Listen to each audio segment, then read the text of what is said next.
Video में सभी का स्वागत है। इस वीडियो में हम एक टेंस की सीरीज शुरू करने जा रहे हैं, जिसमें सारे टेंसेस को सीक्वेंस में पैटर्न वाइज पढ़ेंगे। मतलब हमारे पास वैसे टेंस तो हैं, वी आर हैविंग 3 टेंस, जिसमें प्रेजेंट टेंस, पास्ट टेंस और फ्यूचर टेंस होता है।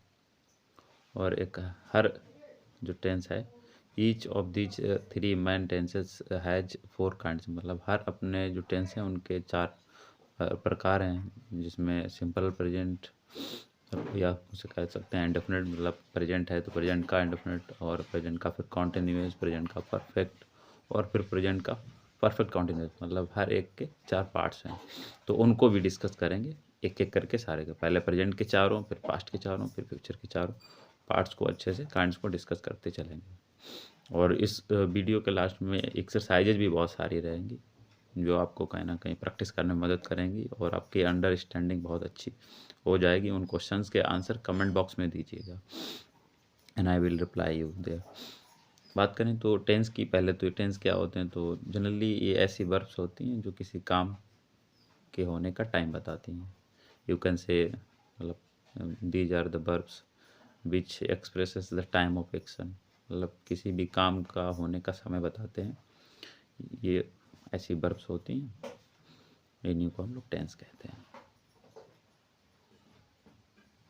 अब बात करें हम लोग स्ट्रक्चर बेस पे, तो मतलब कब क्या ऐड करना है, तो वो सबसे पहले इम्पोर्टेंस रहता है। तो in the simple present tense अगर बात करें, या सिंपल प्रेजेंट टेंस बोल दें तब, या उसको बोल दें the present indefinite tense, meaning same ही है। और इनके लिए क्या है कि in the simple present tense we normally use the root first form of verb. मतलब जो अपने आप में पहले ही पाया जाता है उसको रूट कहते हैं। रूट वर्ड्स भी होते हैं, मतलब जो एग्जिस्ट, जो वर्ड बना है, जिसकी ओरिजिन जैसी है, वो रूट वर्ड होता है। और उसमें कुछ लग जाता है आगे या पीछे, मतलब प्रीफिक्स या सफिक्स, तो वो बन जाते हैं अलग टाइप के, तो वो रूट वर्ड नहीं होते हैं। बट विद अगर बात करें सब्जेक्ट्स की, तो लिखा हुआ है जैसे कि इसमें he and she, it and other third person singular subjects. जो सिंगुलर सब्जेक्ट्स होते हैं उनकी जो बेस फॉर्म वर्ब की होती है उसमें एस या एस लगाया जाता है, याद रखिएगा। ये पहला मतलब रूल है क्वेश्चंस को ट्रांसलेट करने का। अगर हमारे पास सिंगुलर सब्जेक्ट हो, लाइक ही, सी या इट, या कोई भी अदर थर्ड पर्सन जो सिंगुलर है, तो वहाँ पर हम लोग ऐड करेंगे एस या एस जो वर्ब होगी उसकी रूट फॉर्म में। तो स्ट्रक्चर आपके पास लिखा हुआ है, पॉजिटिव या अफर्मेटिव सेंटेंस बोल दें, पॉजिटिव बोल दें, अफर्मेटिव बोल दें सेंटेंस, तो अभी बात एक ही है। तो सब्जेक्ट सबसे पहले लगाना होगा, और फिर वर्ब की जो फर्स्ट फॉर्म होती है, जो बेस फॉर्म होती है, या रूट फॉर्म होती है, उसमें एस या एस लगाने के बाद में ऑब्जेक्ट लगा दिया जाता है। या और रेस्ट वर्ड्स होंगे वो धीरे धीरे पीछे लगाएंगे। मतलब वो हिंदी में तो पहले भी आ सकते हैं, लेकिन उनकी English last of the sentences लिखनी होती है। अब नेगेटिव सेंटेंस का स्ट्रक्चर रहेगा, सब्जेक्ट के बाद डू नॉट लगाना है। डू नॉट किन के साथ लगना है, तो आई होगा, यू होगा, बी और दे, और एनी अदर प्लूरल सब्जेक्ट। और डज नॉट किन के साथ लगेगा, तो ही, सी, इट, और अदर थर्ड पर्सन जो सिंगुलर है उसके साथ में डज नॉट लगाना है। फिर वर्ब की फर्स्ट फॉर्म लगानी है। अब यहाँ पर वर्ब की जो बेस फॉर्म होती है, वर्ब की फर्स्ट फॉर्म होती है, या जो रूट फॉर्म वर्ब का होता है, उसमें एस या एस लगाने की कोई ज़रूरत नहीं है, चाहे हमारा सब्जेक्ट सिंगुलर हो चाहे प्लूरल हो, क्योंकि हमारा सेंटेंस निगेटिव है। तो निगेटिव सेंटेंस का स्ट्रक्चर ये है, ठीक है। अब इंटेरोगेटिव सेंटेंस के स्ट्रक्चर की बात करें, तो इसमें क्या करना है, जो इंटेरोगेटिव सेंटेंसेस हैं दे ऑलवेज स्टार्ट विद क्या इन हिंदी। मतलब ऐसे सेंटेंसेस क्या से शुरू होते हैं, तो उनको जनरली ट्रांसलेट करते वक्त व्हाट पहले लगा लेते हैं हम लोग, क्योंकि हमको पता है व्हाट, WHAT, व्हाट का मतलब होता है क्या। लेकिन तभी हमारे सारे क्वेश्चन गलत हो जाते हैं। तो ऐसा बिल्कुल नहीं, जब सेंटेंस हमारा क्या से शुरू होगा तो हेल्पिंग वर्ब सबसे पहले लगाई जाएगी और ट्रांसलेट किया जाएगा। मतलब व्हाट की कोई ज़रूरत नहीं वहाँ पर। तो सबसे पहले डू या डज लगाएं, मतलब हमारा सब्जेक्ट सिंगुलर है या प्लूरल है तो उस हिसाब से लगानी है हेल्पिंग वर्ब। जैसे आई, यू, वी, दे है तो पहले डू लगाएं, और ही, सी, इट है तो पहले डज लगाएं, फिर सब्जेक्ट, फिर वर्ब की फर्स्ट फॉर्म लगाएंगे। फिर भी अभी भी कोई यहाँ पर एस की कोई ज़रूरत नहीं है, और फिर लास्ट में ऑब्जेक्ट लगाने के बाद में लास्ट ऑफ द सेंटेंस हमको क्वेश्चन मार्क भी लगाना चाहिए, कंपलसरी है। अब बात करें इंटेरोगेटिव प्लस निगेटिव सेंटेंसेस कैसे बनेंगे, जैसे कि ऐसे सेंटेंसेस होते हैं, क्या तुम नहीं पढ़ते हो, या क्या मैं नहीं जाता हूँ। इस तरीके के जो सेंटेंसेस होंगे, मतलब क्या से शुरू भी हैं, इंटेरोगेटिव भी हैं और निगेटिव भी हैं, तो उनका स्ट्रक्चर क्या रहेगा, उनको कैसे लिखना चाहिए। तो सबसे पहले डू या डज लगाएं, और फिर सब्जेक्ट लगाएं, फिर नॉट लगाएं, और फिर वर्ब की फर्स्ट फॉर्म लगाएं, फिर ऑब्जेक्ट्स लगाएं, फिर लास्ट में क्वेश्चन मार्क लगाएं। तो यह हमारे पास कुछ लिस्ट है, इससे आप लोग अच्छे से समझेंगे। जैसे लिखा है पॉजिटिव में, जैसे मैं बात करता हूँ तो आई टॉक, अब इसका निगेटिव क्या हो जाएगा, आई डू नॉट टॉक। अब इसका इंटेरोगेटिव क्या होगा, मतलब क्या मैं बात करता हूँ, तो क्या होगा, डू आई टॉक। अब इसका इंटेरोगेटिव प्लस निगेटिव होगा डू आई नॉट टॉक, मतलब क्या मैं बात नहीं करता हूँ। ठीक है, अभी दूसरा सेंटेंस लिखा हुआ है वी टॉक, मतलब हम बात करते हैं। अगर इसका निगेटिव बनाना हो तो वी डू नॉट टॉक, क्योंकि वी सिंगुलर प्लूरल सब्जेक्ट है तो डू नॉट लगाए। अगर यहाँ पर पहले लिखा होता सी टॉक्स तो सी के साथ में ऐसे लगा होता, तो यहाँ पर हम लोग कहते हैं सी डज नॉट टॉक। ओके, अब यहाँ पे लिखा है इंटेरोगेटिव में डू वी टॉक, क्या हम बात करते हैं। Interrogative sentence interrogative plus negative में लिखा है डू वी नॉट टॉक, क्या हम बात नहीं करते हैं। अब यू टॉक मतलब तुम बात करते हो, तो यू डू नॉट टॉक हो गया निगेटिव में। डू यू टॉक नहीं, इंटेरोगेटिव में हुआ है, इंटेरोगेटिव प्लस निगेटिव में डू यू नॉट टॉक होगा। अब ही सी या इट हो या एनी अदर थर्ड पर्सन जो सिंगुलर सब्जेक्ट है, तो उसमें वर्ब में एस एस लगा है तो वो टॉक्स हो जाता है। तो ही या सी या इट हो तो डज नॉट टॉक होगा। डज ही या सी या इट टॉक रहेगा, क्योंकि इंटेरोगेटिव सेंटेंस होगा तो फिर वर्ब में भी एस एस लगाने की कोई ज़रूरत नहीं है, चाहे हमारा सब्जेक्ट सिंगुलर हो या प्लूरल हो। अभी दे लिखा है, ये other third person plural subjects माना जाता है, तो लिखा है मतलब वे बात करते हैं तो दे टॉक, इसका नेगेटिव बनेगा they do not talk. Interrogative इसका बन गया do they talk, interrogative plus negative बना डू दे नॉट टॉक। और फिर यहाँ पे लिखा है short form of the do not don't भी होती है, और शॉर्ट फॉर्म डज नॉट की होती है डजंट।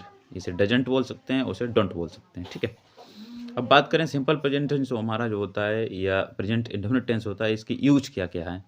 तो the simple present tense is use to first of all express custom और हैबिचुअल एक्शन, मतलब जो आदतों वाले काम होते हैं हम लोगों के, उनको एक्सप्रेस करने के लिए यूज किया जाता है। जैसे लिखा है Rajan goes to school by bus, the cow gives us milk, he always speaks the truth, my grandmother goes to the temple every morning. तो ये कुछ आदतें हैं, जैसे कि यहाँ पे ग्रैंड मदर का मेंशन किया गया, मतलब वो हर सुबह मंदिर जाती हैं।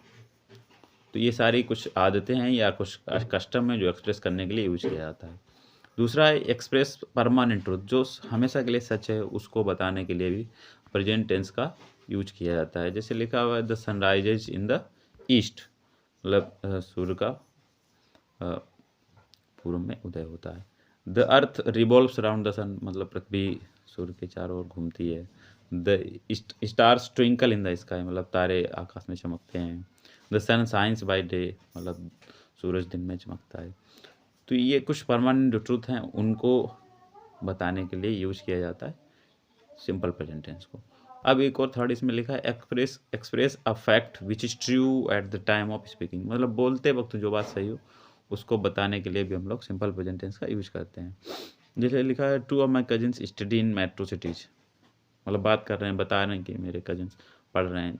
राजधानी express stops at this station, मतलब राजधानी एक्सप्रेस यहाँ पर रुकती है। तो ये कुछ थी चीज़ें जो हमने बतानी थी कि सिंपल प्रेजेंट टेंस का यूज कहाँ होता है, ये आप याद रखिएगा। और स्ट्रक्चर भी सारे बता दिए, अगर कोई डाउट हो तो यू कैन आस्क मी। और एक और इसके साथ मैं बताना चाहूँगा, जो आपका यहाँ पर लिखा है इंटेरोगेटिव प्लस नेगेटिव, तो इसके साथ में एक WH टाइप वाला भी सेंटेंस बनेगा, जिसको जैसे मैं कहूँ, जैसे यहाँ पे लिखा आई टॉक, मतलब मैं बात करता हूँ। अब ये लिखा हो मैं कहाँ बात करता हूँ, तो फिर WH वर्ड्स होंगे, मतलब कहाँ कब क्यों कैसे, ये हिंदी के सेंटेंसेस में बीच में आएंगे, लेकिन इनको इंग्लिश में ट्रांसलेट करते वक्त इन्हीं वर्ड्स की इंग्लिश सबसे पहले लगाएंगे, और फिर हेल्पिंग वर्ब लगाएंगे डू या डज, और फिर लगाएंगे सब्जेक्ट, फिर वर्ब की फर्स्ट फॉर्म, और फिर ऑब्जेक्ट लगाएंगे, फिर क्वेश्चन मार्क लगाएंगे। जैसे मैं कहाँ बात करता हूँ तो वेयर डू आई टॉक बनेगा इसका सेंटेंस। ठीक है, या तुम कहाँ खेलते हो तो वेयर डू यू प्ले होगा। ठीक है, तो ये चीज़ें आपको कुछ अच्छी लगें तो ज़रूर, मतलब एक्सरसाइजेज अब मैं प्रेजेंट करने जा रहा हूँ, इनके क्वेश्चंस के आंसर आप कमेंट बॉक्स में दीजिएगा अगर आपको अच्छा लगे।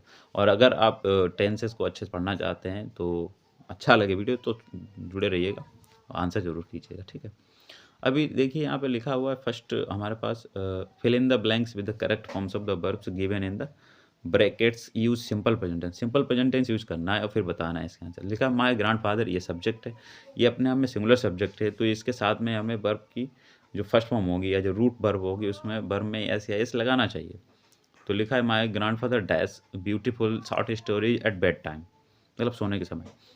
तो my grandfather tells beautiful short stories at bedtime, ये आज का आंसर बनेगा। टेल का टेल्स हो जाना है क्योंकि हमारा सब्जेक्ट सिंगुलर है।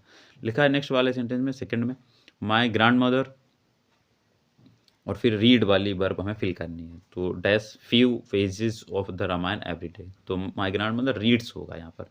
अभी इन्हीं क्वेश्चंस को अच्छे से आप सारे को ट्रांसलेट कर सकते हैं, अपनी नोटबुक में लिख सकते हैं, और इनके आंसर्स भी बना के रख सकते हैं। जो ब्रैकेट्स में वर्ब हैं उनको सही से यहाँ पे फिल कर सकते हैं।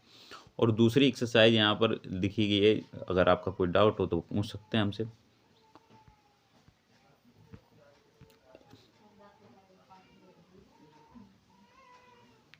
Rewrite the following sentences in affirmative sentence. Affirmative sentences बनाने हैं आपको, ये अपने आप में सेंटेंसेस या तो निगेटिव हैं या तो इंटेरोगेटिव हैं। तो पहला आपका सेंटेंस है children do not go to the park in the evening every day, मतलब बच्चे हर रोज़ शाम को पार्क नहीं जाते हैं। अब इसका आपको अफर्मेटिव बनाना है, तो इसका क्या होगा बताइएगा कमेंट बॉक्स में।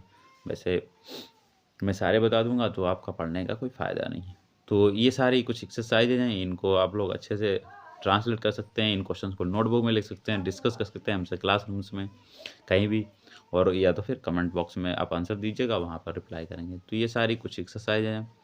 या rewrite the following sentences into negative form, ये कुछ आपके अफर्मेटिव सेंटेंस हैं, इनको नेगेटिव में लिखना है। जैसे लिखा गोपाल बाइज अ बुक, मतलब गोपाल एक किताब खरीदता है, तो इसका नेगेटिव क्या होगा तो हम बता देते हैं। गोपाल थर्ड पर्सन है क्योंकि ये सिंगुलर है, तो इसके साथ में वर्ब में हमें क्या लगाना चाहिए नेगेटिव बनाते वक्त, डज नॉट। तो Gopal does not by a book हो जाएगा, ठीक है। अब एक्सरसाइज 4 है rewrite the following sentences in interrogative form. अब इनको इंटेरोगेटिव फॉर्म में बनाइएगा। जैसे लिखा है फर्स्ट वाला he goes to the shop at 9 o'clock, मतलब वो 9 बजे दुकान में जाता है, दुकान को जाता है। तो इसका हमें बनाना है इंटेरोगेटिव। तो इंटेरोगेटिव में बनाने के लिए हेल्पिंग वर्ब सबसे पहले लगाते हैं डू।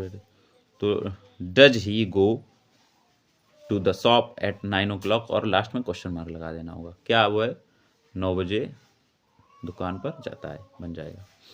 लास्ट एक्सरसाइज है री right the following sentences in negative in interrogative form.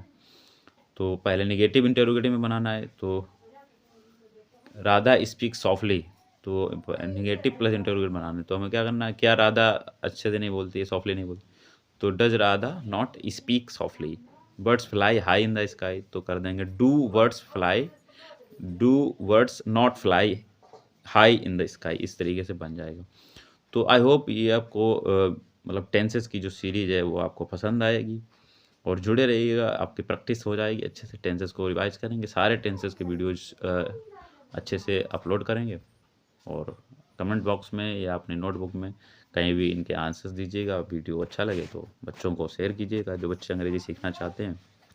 मिलते हैं कल दूसरे प्रेजेंट कॉन्टिन्यूअस टेंस के साथ में। Bye bye.